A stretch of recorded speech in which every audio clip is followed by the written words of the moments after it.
Hello BAME Farm fans. I'm recording this video all as one go on my phone, so I don't have to worry about the editing. Who loves the play on my title? Yes.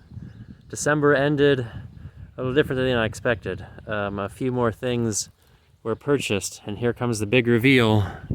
We turn the camera around. Holy cow. Yep.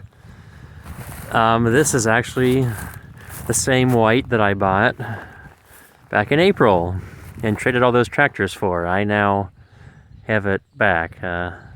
Craig offered me a fantastic deal, but he had already chopped the cab off. It's a white 2135. Craig did a little bit of work to it to get it functional. I mean, the cab wasn't functioning, so he cut it off. No working AC. He didn't want to bake in the summer. And he fixed some other minor odds and ends. And I still have to fix the hydraulic leak, but minor detail. So it's a white 2135. It's a Series 1, so that puts it late 70s. I couldn't find an exact list online for the serial tags. And I am not accustomed to filming with my phone. I'm used to the GoPro, which allows me to get much closer to things. I have to stay far away to get everything on screen. It's got a 478 Hercules.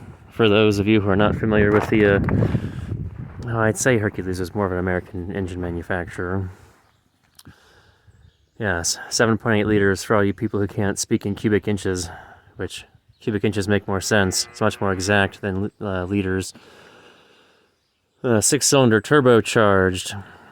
It makes 113 at the drawbar, 137 on the PTO. And if we want to get rid of the usefulness and cut it off with the flywheel, they call it 150. But I like drawbar horsepower because the power you're putting to the ground to pull things like this chisel plow, which is also part of the deal. Haha, I know, more stuff, yay. This is the Oliver version. We have a white 458. I don't know what Oliver numbered this. I haven't seen a number on it. It only has 2-inch shanks. Ours has 4-inch wide spikes. And I don't like the 4-inchers, so I'm probably gonna take the wheels off of our chisel plow. This one's missing those. Put it on this one, and go to the field this spring. Might as well climb up in the cab here. I'm not starting it, I have no good reason. Craig managed to put these lovely tires on it. It did not have those tires when I got it in the spring. I have not shoveled everything around in the barn yet, which is unfortunate. So the seat's gonna be a little frozen and crunchy. Whew! The hours definitely are not right. But those hours are probably more correct. I wonder if this was added later, because these old digital dashes just don't last. It's a pretty cool view. Never owned a white, but I didn't realize they put like a hood ornament like a Lincoln out front there. Isn't that fun? Okay, time for the next surprise, because I think I might have just given it away. Let's get down off of here.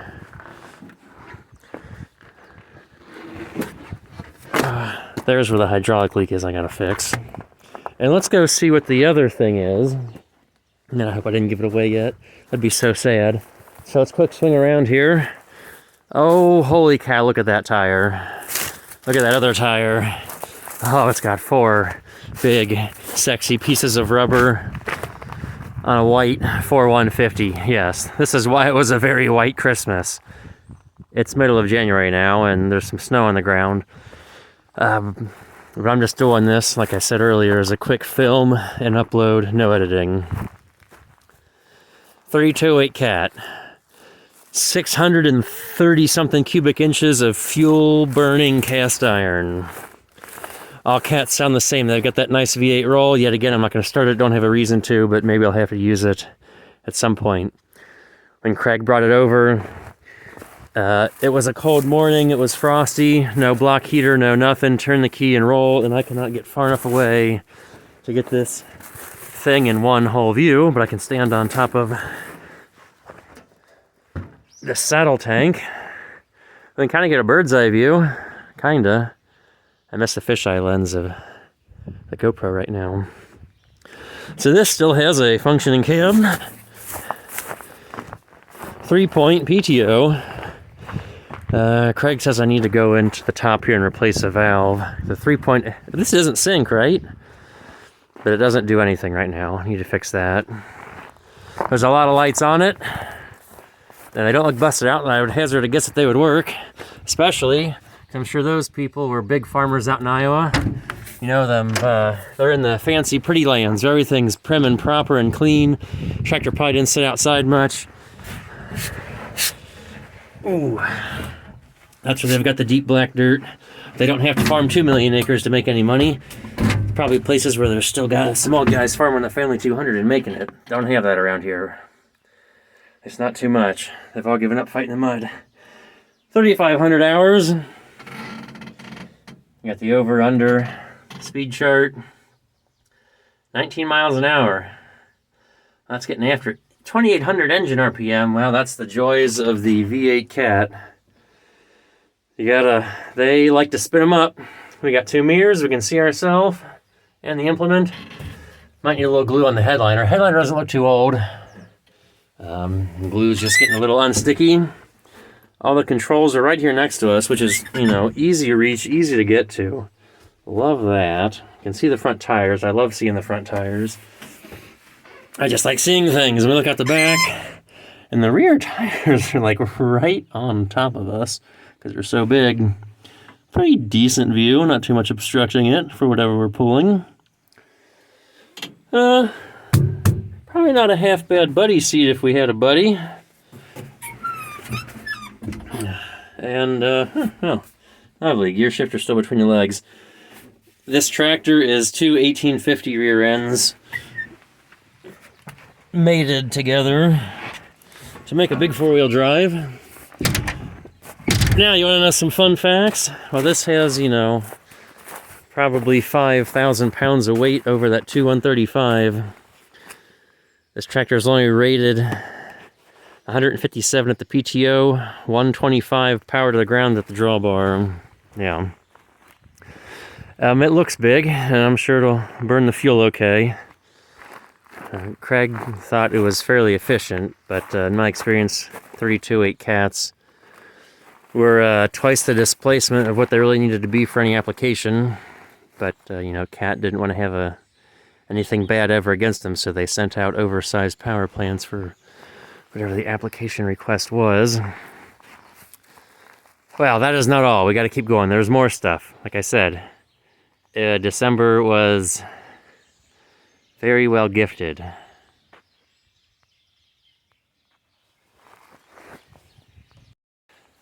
Oh yeah, TW is still here. I just got it back from Uncle John's a couple weeks ago, and I'm in the middle of replacing the block heater. I just drained out the block. There's the block heater. I tried to use it, and it sparked.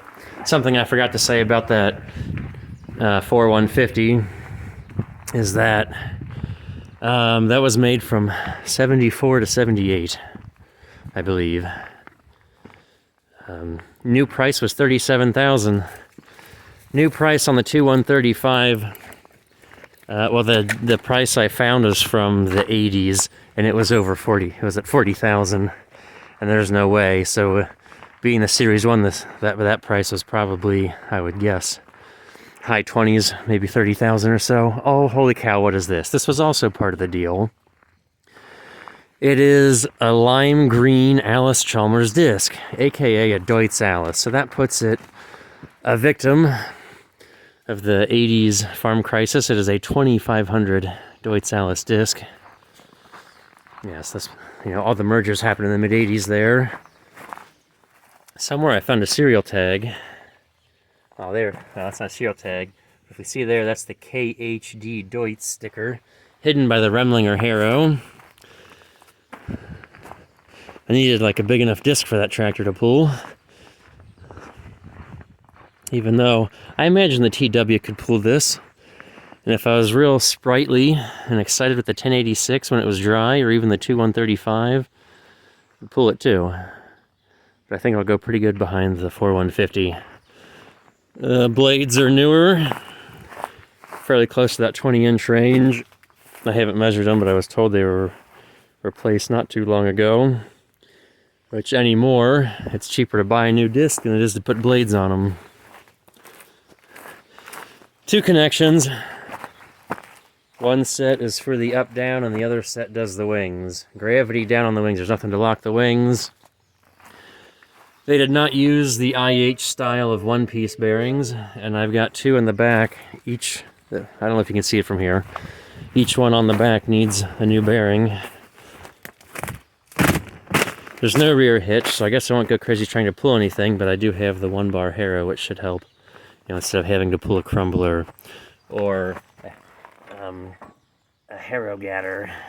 See, that one's out, and that one, the balls are very much missing. It went full Lance Armstrong. No Tour de France is being won here, however. Okay, so that's 4 new things. Let's pause real quick, and you're gonna love this. Everyone's gonna love this, so hopefully you watch this long. Oh boy, folks. Yes, I own a Pottinger. Now, what in the world is it? Let's back out and zoom out. Holy cow. It's a Pottinger NovaCat 352. This may be the newest thing on the farm now as far as equipment. I think it's about a 2015. Oh, it's 9 years old now. Well, it seemed newer. Yes. Gotta lift up our skirt and see underneath. Ooh, that's heavy with snow. Is a disc mower. Yes. Tine conditioner on the 3-point, and it's in transport mode. So the tractor would hook up here. I gotta spend the day with this myself, familiarizing with the controls, because there's 2 hydraulic connections and a rope that has to do with swinging it. It's 1000 PTO. I'll probably be using the TW a lot on this, especially now that Uncle John got the AC working. Previous owner used it on a 6340 John Deere, which is a 4-cylinder. In my world, that's a 7710 Ford. It had front wheel assist. So, the TW should have plenty. The 1086 should be fine. It's not for the PTO horsepower, but for the weight of controlling it. It is a 1, 2, 3, 4, 5, 6, 7, 8, 9, 10. About 11 of my foot cut, so my foot's bigger than a foot, so it may cut close to 12 feet. The goal isn't to go faster speed-wise, even though I could, but it's wider. And it's in transport. It's a swinging one instead of a foldy up one. I really wanted a Krone, but this was in my price range because it's used. Not new. I was looking at new Krones, couldn't find a used Krone in this style of mower. I did not want a trailed mower, and I couldn't find. See, I know Krone has one that they're making with MacDon where you can twist and put wheels underneath and pull it sideways. I could not find a used one close, and definitely not in my price range. This